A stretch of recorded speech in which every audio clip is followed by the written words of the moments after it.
오래되었지만 정갈하게 정돈된 양장점 안에는 오랜 청과 재봉틀, 기름 냄새가 섞인 공기가 조용히 가라앉아 있었습니다. 창문으로 스며드는 부드러운 햇살이 먼지 하나 없이 닦인 바닥 위로 길게 늘어지고 있었고, 그 햇살의 끝자락에 72살의 은숙이 서 있었습니다. 평생을 함께한 낡은 작업대 앞, 마디가 굵어진 그녀의 손은 아무것도 만지지 않은 채 허공에 멈춰 있었습니다. 그녀의 눈앞에는 유일한 핏줄인 아들 세준과 그의 아내 수진이 서 있었습니다. 두 사람의 얼굴은 잘 익은 과일처럼 붉게 달아올라 있었지만 그 표정은 분노와 실망으로 일그러져 있었습니다. 수진은 손에 쥔 번쩍이는 손전화기를 부서져라 쥐고 있었고, 그녀의 목소리가 먼저 정적을 깨뜨렸습니다. 어머님, 어떻게 이러실 수 있어요? 이건 저희의 앞날이 걸린 문제라고요. 그걸 전부 그 애한테 주시겠다니요. 그 목소리는 가늘었지만 마치 날카로운 바늘처럼 은숙의 귓가를 파고들었습니다. 아들 세준은 아내보다는 애써 침착함을 유지하려 했지만 그의 목소리에도 차가운 기운이 서려 있었습니다. 어머니, 이성적으로 생각하세요. 이 가게는 이제 시대에 뒤떨어진 유물일 뿐입니다. 하지만 이 땅은 값이 무척 많이 나갑니다. 저희가 어머님께 더 나은 삶을 드리겠다고 말씀드렸잖아요. 그의 말은 합리적인 설득처럼 들렸지만 그 안에는 어머니의 삶 전체를 낡고 쓸모없는 것으로 치부하는 냉정함이 담겨 있었습니다. 은숙은 두 사람을 오랫동안 말없이 바라보았습니다. 그녀의 눈에는 눈물도 원망도 없었습니다. 그저 깊이를 알 수 없는 고요함만이 자리하고 있었습니다. 그녀는 천천히 몸을 돌려 자신의 평생이 담긴 낡은 발틀, 재봉틀 위로 손을 뻗었습니다. 그리고 묵직한 나무 덮개를 들어 올려 기계 위로 조심스럽게 내려놓았습니다. 쿵 하고 양장점 전체에 둔탁한 소리가 울려 퍼졌습니다. 그것은 마치 한 시대의 끝을 알리는 소리 같았고 모든 관계에 마침표를 찍는 소리 같았습니다. 은숙은 다시 아들과 며느리를 향해 돌아섰습니다. 그녀의 목소리는 나지막했지만 그 어떤 고함보다도 단호하게 공간을 채웠습니다. 그 시대에 뒤떨어진 유물이 내 평생이었다. 너희가 말하는 그 더 나은 삶은 내게 필요 없다. 이 양장점은 너희 것이 아니다. 그리고 오늘 이 순간부터 너는 더 이상 내 아들이 아니다. 그 말에 세준과 수진의 얼굴에서 핏기가 가셨습니다. 충격과 불신이 뒤섞인 표정으로 어머니를 바라볼 뿐 아무런 대꾸도 하지 못했습니다. 방 안의 공기는 얼음장처럼 차갑게 식어버렸습니다. 어머니의 눈은 더 이상 그들을 아들 내외로 보고 있지 않았습니다. 그저 자신의 공간에 침입한 이방인을 보는 듯한 차가운 시선이었습니다. 사람들은 흔히 피는 물보다 진하다고 말합니다. 하지만 때로는 가장 가까운 핏줄이 가장 날카로운 칼이 되어 심장을 찌르기도 합니다. 무엇이한 어머니로 하여금 평생을 바쳐 키운 외아들에게 등을 돌리게 만들었을까요? 그날의 진실을 알기 위해서는 모든 것이 시작되었던 아주 먼 시간으로 거슬러 올라가야만 합니다. 본격적인 이야기에 앞서 잠시 여러분께 인사를 드립니다. 저희 채널을 항상 아껴주시는 모든 분들께 깊은 감사를 드립니다. 아직 저희와 함께하지 않으신 분이 계시다면 구독과 좋아요를 눌러주세요. 여러분의 따뜻한 관심 하나하나가 저희가 다음 이야기를 이어가는데 아주 소중한 힘이 됩니다. 그리고 어느 지역에서 저희 이야기를 보고 계신지 댓글로 남겨주시면 더욱 기쁠 것 같습니다. 여러분과 더 가까이 소통하고 싶습니다. 이야기의 주인공 은숙은 올해로 72살이 된 여인입니다. 그녀의 인생은 운명의 실타래라는 작은 양장점과 함께였습니다. 그것은 단순한 일터가 아니었습니다. 젊은 나이에 갑작스럽게 세상을 떠난 남편이 남긴 유일한 유산이자 그녀의 청춘과 땀이 고스란히 스며든 삶의 터전이었습니다. 남편은 본래 좋은 옷감을 구하러 전국을 다니던 상인이었고 이 작은 가게는 그가 언젠가 은숙과 함께 옷을 지으며 살아가고 싶다는 꿈이 담긴 공간이었습니다. 남편이 떠난 후 은숙은 두 아이를 키우기 위해 밤낮으로 재봉틀을 돌렸습니다. 하나는 그녀의 배 아파 낳은 자랑스러운 친아들 세준이었고, 다른 하나는 일찍 부모를 여인 여동생의 아들 조카 하준이었습니다. 두 아이는 한 지붕 아래에서 자랐지만 서로 다른 나무처럼 각자의 모습으로 커갔습니다. 세준은 어릴 적부터 영특하고 공부에 뜻이 깊었습니다. 그는 늘 책상에 앉아 책을 파고들었고, 낡은 양장점의 풍경보다는 책 속에 그려진 더 넓고 화려한 세상을 동경했습니다. 그는 종종 어머니의 거친 손을 보며 이렇게 말하곤 했습니다. 어머니, 제가 꼭 성공해서 이 낡고 먼지 쌓인 곳에서 꺼내드릴게요. 크고 좋은 집 사드릴 거예요. 은숙은 그런 아들이 대견하면서도 한편으로는 마음 한구석이 서늘해지는 것을 느꼈지만 그저 아들의 밝은 앞날을 위해 묵묵히 바느질을 계속할 뿐이었습니다. 반면 하준은 말수가 적고 조용한 아이였습니다. 그는 책보다는 이모인 은숙의 손끝을 바라보는 것을 더 좋아했습니다. 재봉틀이 쉴 새 없이 돌아가는 소리, 가위가 옷감을 서걱이며 자르는 소리, 다리미가 증기를 뿜어내는 소리. 하준에게 양장점은 살아 숨쉬는 하나의 세상이었습니다.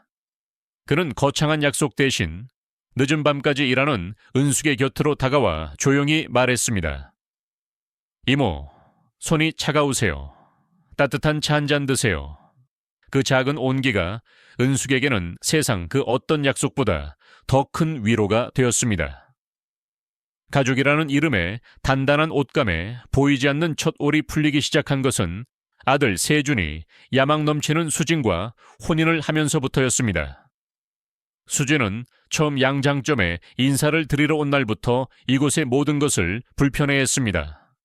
그녀는 머리부터 발끝까지 값비싼 옷과 장신구로 치장하고 있었고, 오래된 나무 의자에 앉을 때조차 고가의 가방에 묻을 새라 조심스럽게 먼지를 털어내는 모습이었습니다. 그녀의 눈에는 시어머니의 삶이 담긴 이 공간이 그저 초라하고 낡은 과거의 유물로만 비치는 듯했습니다. 은숙은 애써 미소를 지으며 며느리를 맞았지만 그 어색한 공기 속에서 앞으로 다가올 시간들이 결코 순탄치 않을 것임을 직감했습니다. 그리고 그 풀린 올은 시간이 흐를수록 걷잡을 수 없이 커다란 구멍이 되어가고 있었습니다. 시간의 강물은 쉼없이 흘러갔고 세월과 함께 가족의 모습도 서서히 변해갔습니다. 세준은 큰 금융회사에 들어가 남들이 부러워할 만한 자리에 올랐습니다. 그의 삶은 점점 더 바빠졌고 어머니의 낡은 양장점은 그의 화려한 세상에서 점점 더 멀어져 갔습니다. 어머니를 찾아오는 발길은 눈에 띄게 뜸해졌습니다. 이제 그의 방문은 진심 어린 안부보다는 의무감에 가까워 보였습니다. 그는 더 이상 어머니의 주름진 손을 잡고 도란도란 이야기를 나누지 않았습니다. 대신 값비싼 선물을 안겨주는 것으로 자신의 도리를 다하려 했습니다. 한 번은 거대한 안마 의자를 들여놓았는데 은숙은 평생 몸을 움직이며 살아온 탓에 그런 기기에 몸을 맡기는 것이 오히려 더 불편했습니다. 또 한 번은 벽면을 가득 채우는 커다란 텔레비전을 설치했지만 은숙은 바느질하느라 화면을 들여다볼 시간조차 거의 없었습니다. 그 값비싼 물건들은 온기 없는 양장점에서 마치 길 잃은 손님처럼 서먹하게 자리를 차지할 뿐이었습니다. 며느리 수진의 방문은 그보다 더 노골적인 목적을 띠고 있었습니다. 그녀는 양장점의 낡은 가구나 오래된 옷감에는 눈길 한 번 주지 않았습니다. 그녀의 관심은 오직 창밖의 풍경에 쏠려 있었습니다. 한때 조용했던 골목은 어느새 젊은이들이 즐겨 찾는 번화가로 변해 있었습니다. 낡은 가게들이 있던 자리에는 세련된 옷가게와 예쁜 찻집들이 들어섰고 땅값은 천정부지로 치솟고 있었습니다. 수진은 창밖을 내다보며 마치 감정사처럼 혀를 찼습니다. 어머님, 이 동네 땅값이 얼마나 올랐는지 아세요? 정말 대단해요. 어머님은 지금 금덩어리 위에 앉아 계신 거예요. 은숙은 그 말에 대꾸하지 않고 그저 묵묵히 옷감을 재단했습니다. 그녀에게 이 가게는 돈으로 값을 매길 수 있는 금덩어리가 아니라 남편과의 추억과 자신의 인생이 담긴 집 그 자체였기 때문입니다. 그렇게 아들 내외와의 거리가 멀어지는 동안 조카 하주는 오히려 은숙의 삶에 더 깊숙이 들어왔습니다. 낡은 가구를 되살리는 일을 하던 하주는 거의 매일같이 양장점에 들렀습니다. 그는 값비싼 선물을 가져오지는 않았습니다. 대신 삐걱거리는 양장점 문에 기름칠을 해주고 무거운 옷감 꾸러미를 창고로 옮겨주었으며 저녁이면 은숙과 마주 앉아 따뜻한 밥을 함께 먹었습니다. 그는 어머니의 유품이라며 낡은 반다디를 가져와서는 며칠 밤낮으로 정성껏 손질하여 윤이 나게 만들어주기도 했습니다. 이모님, 예전에 외삼촌께서 직접 만드셨던 장롱 기억나세요? 제가 한번 손봐 드릴게요. 이런 귀한 물건은 오래도록 간직해야지요. 하준의 손길이 닿을 때마다 양장점의 낡은 물건들은 다시금 생명을 얻었고 은숙의 마음속에도 따스한 온기가 차올랐습니다. 그는 이 공간의 값어치가 아니라 그 안에 깃든 시간과 이야기를 소중히 여길 줄 아는 아이였습니다. 아들과 조카의 모습이 선명하게 엇갈리면서 은숙의 마음속에는 설명하기 힘든 서운함과 안타까움이 그림자처럼 드리워지기 시작했습니다. 아들과 며느리의 압박은 날이 갈수록 교묘하고 집요해졌습니다. 어느 화창한 주말 오후, 세준과 수진은 웬 낯선 남자를 데리고 양장점을 찾아왔습니다. 그들은 남자를 세준의 오랜 친구라고 소개했지만 그의 번지르르한 말투와 사람을 훑어보는 듯한 눈빛은 평범한 친구의 그것이 아니었습니다. 그는 양장점에 들어서자마자 감탄사를 연발하며 사방을 둘러보았습니다. 이야, 사모님, 정말 좋은 자리에 가게를 갖고 계시네요. 요즘 이 동네가 얼마나 인기 있는지 아시죠? 이런 귀한 부동산을 그냥 두시다니요. 그는 마치 우연히 들른 손님처럼 행동했지만 그의 모든 말 속에는 이 가게를 팔면 큰돈을 벌 수 있다는 의도가 칼날처럼 숨어 있었습니다. 은숙은 아무 말 없이 찻잔만 만지작거렸습니다. 자신의 평생이 깃든 공간이 낯선 이에게 값으로 매겨지는 기분은 참으로 불쾌하고 서러웠습니다. 마치 평생을 갖고 온 자식의 가치를 돈으로만 평가받는 듯한 모욕감이 들었습니다. 그날 저녁 은숙은 손님에게 내어줄 차를 준비하기 위해 부엌으로 향했습니다. 그때 거실에서 들려오는 수진의 나지막한 목소리가 그녀의 발걸음을 멈추게 했습니다. 수진은 누군가와 손전화기로 이야기를 나누고 있었습니다. 목소리를 낮췄지만 얇은 문틈으로 새어나오는 말들은 은숙의 귀에 똑똑히 박혔습니다. 네, 아직도 고집을 부리세요. 낡은 옷가지랑 실뭉치에 무슨 미련이 그렇게 많으신지. 하지만 걱정 마세요. 제가 어떻게든 구슬려 볼게요. 계속 찾아뵙고 말씀드리면 언젠가는 마음이 흔들리시겠죠. 수백만 양이 걸린 일인데 제가 쉽게 물러설 수 없잖아요. 그 말을 듣는 순간 은숙의 손에 들려있던 찻잔이 힘없이 바닥으로 떨어질 뻔했습니다. 구슬려 본다는 말, 낡은 옷가지랑 실뭉치라는 표현이 비수처럼 그녀의 가슴을 찔렀습니다. 아들과 며느리에게 자신은 더 이상 사랑하고 존경해야 할 어머니가 아니었습니다. 그저 자신들의 부를 가로막고 있는 완고한 늙은이에 불과하다는 사실을 뼈저리게 깨달았습니다. 그날 이후로 은숙은 밤에 잠을 이루지 못하는 날이 많아졌습니다. 어둠이 내린 양장점 안에 홀로 앉아있으면 남편과 함께 웃고 떠들던 젊은 날의 기억, 두 아이를 키우며 고단했지만 행복했던 시간들이 파노라마처럼 스쳐 지나갔습니다. 그녀는 남편이 남긴 낡은 가위를 손에 쥐어 보았습니다. 쇠는 차갑게 식어 있었지만 그 안에는 남편의 온기와 자신의 땀이 여전히 남아있는 듯했습니다. 이 가위 하나로 평생을 버텨왔고 두 아이를 길러냈습니다. 그런데 이제 와서 그 모든 세월이 한낱 돈 몇 푼과 맞바꿔줘야 할 하찮은 것이 되어버렸다는 사실이 그녀를 견딜 수 없게 만들었습니다. 그녀의 마음속에서 무언가 단단히 결심이 서고 있었습니다. 더 이상 아들과 며느리의 탐욕에 자신의 삶과 추억이 짓밟히도록 내버려 둘 수는 없었습니다. 인내의 실타래는 거의 끝까지 풀려 있었고 이제 단 한 번의 잡아당김으로도 모든 것이 끊어질 위태로운 순간이 다가오고 있었습니다. 결정적인 날은 예고 없이 찾아왔습니다.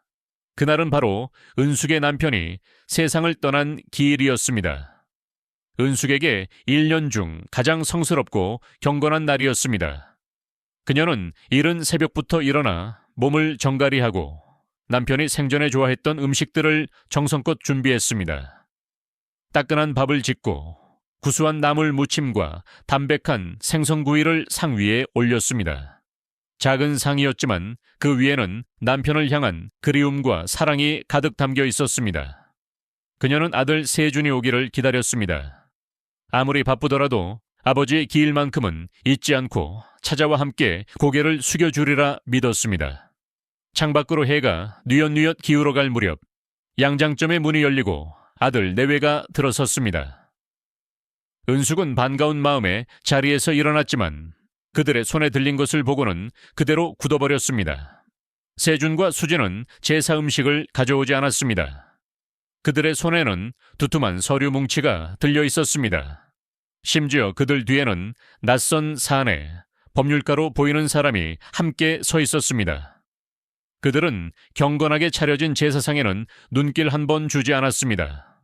마치 그 상이 투명한 유리라도 되는 듯이 지나쳐 은숙의 작업대 위로 서류 뭉치를 내려놓았습니다. 세준은 딱딱한 사무적인 말투로 입을 열었습니다. 어머니, 저희가 깊이 생각해 봤습니다. 이게 모두를 위한 최선의 방법입니다. 이 서류에 도장만 찍으시면 됩니다. 그러면 어머님은 더 이상 힘들게 일하지 않으셔도 돼요. 저희가 알아본 아주 좋은 요양원이 있습니다. 전문가들이 어머님을 편안하게 모실 겁니다. 며느리 수지는 옆에서 환한 미소를 지으며 거들었습니다. 맞아요, 어머님. 그곳에는 수영장도 있고 여러 가지 재미있는 강좌도 많대요. 휴양지에 오신 것처럼 즐겁게 지내실 수 있을 거예요. 그들의 말은 어머니를 위하는 효심처럼 포장되어 있었지만 그 속내는 늙은 어머니를 귀찮은 짐처럼 치워버리고 재산을 차지하려는 탐욕일 뿐이었습니다. 은숙은 아무 말도 하지 않았습니다. 그녀의 시선은 아들 내외의 얼굴과 서류 뭉치, 그리고 남편의 영혼이 깃든 제사상을 번갈아 오갔습니다. 자신의 인생에서 가장 신성한 날, 남편을 기리는 바로 그 자리에서 아들이 내민 것은 재산을 넘기라는 차가운 문서였습니다. 그것은 단순한 실망을 넘어선 인간에 대한 깊은 배신감이었습니다. 그녀의 온몸이 가늘게 떨려왔습니다. 은숙은 천천히 손을 뻗어 서류 뭉치를 집어들었습니다. 그리고 한 장 한 장 그 내용을 눈으로 훑어보았습니다. 재산양도 계약서라는 글자가 흐릿한 눈앞에서 아른거렸습니다. 그녀는 아무 말 없이 아주 천천히 그리고 아주 단호하게 종이를 찢기 시작했습니다. 북북. 양장점 안에는 종이가 찢어지는 소리만이 날카롭게 울려 퍼졌습니다. 그것은 단순한 종이를 찢는 행위가 아니었습니다. 아들과의 인연, 며느리와의 관계, 그리고 그들이 내세웠던 모든 거짓된 효심을 갈기갈기 찢어버리는 의식이었습니다. 하얀 종이 조각들이 눈송이처럼 바닥으로 흩날렸고 아들과 며느리는 입을 벌린 채 그 광경을 멍하니 바라볼 뿐이었습니다. 그 순간 은숙의 눈에서 더 이상 슬픔이나 망설임은 찾아볼 수 없었습니다. 오직 차갑고 단단한 결심만이 얼음처럼 빛나고 있었습니다. 그녀는 자신의 삶과 존엄을 지키기 위한 마지막 싸움을 시작하기로 마음먹었습니다. 은숙의 복수는 아들과 며느리가 생각했던 방식과는 전혀 달랐습니다. 그것은 파괴가 아닌 창조였고 원망이 아닌 희망이었습니다. 그 끔찍한 날이 지나고 뜬 눈으로 밤을 새운 다음 날 아침, 은숙은 조카 하준에게 전화를 걸었습니다. 그녀는 하준에게 양장점을 물려주겠다고 말하지 않았습니다. 대신 함께 일해보지 않겠냐고 조심스럽게 제안했습니다. 그녀는 동정이나 보상을 원한 것이 아니었습니다. 진정한 동반자, 자신의 꿈과 가치를 함께 이어나갈 사람을 원했던 것입니다.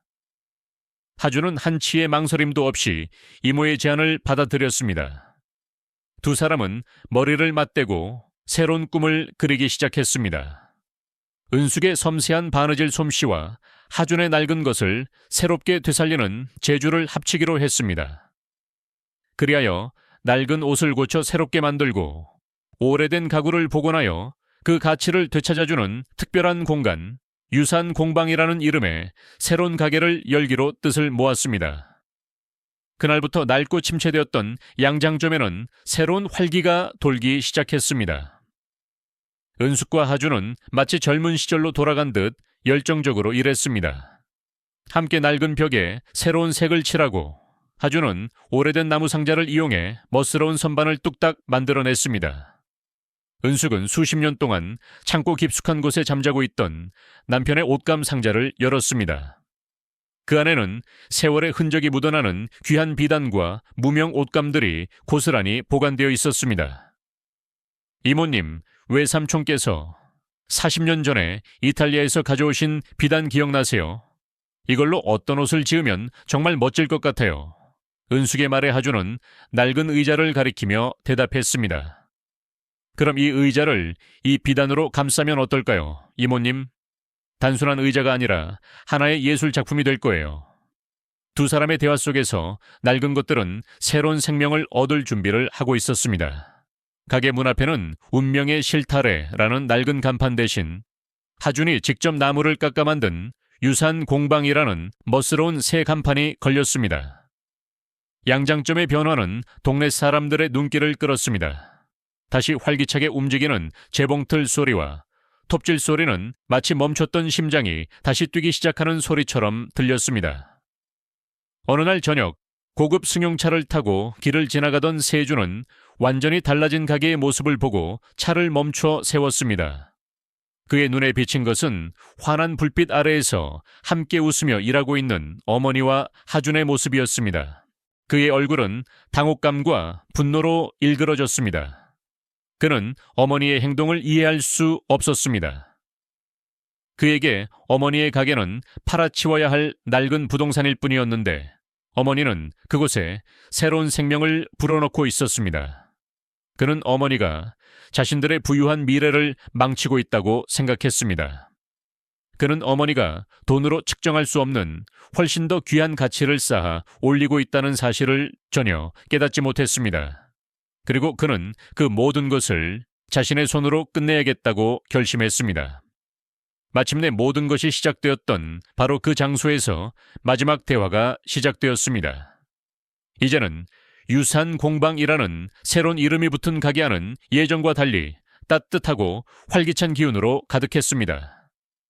은숙이 정성껏 수선한 옷들이 멋진 자태를 뽐내고 있었고 하준의 손길로 되살아난 고가구들은 은은한 광택을 뿜어내고 있었습니다.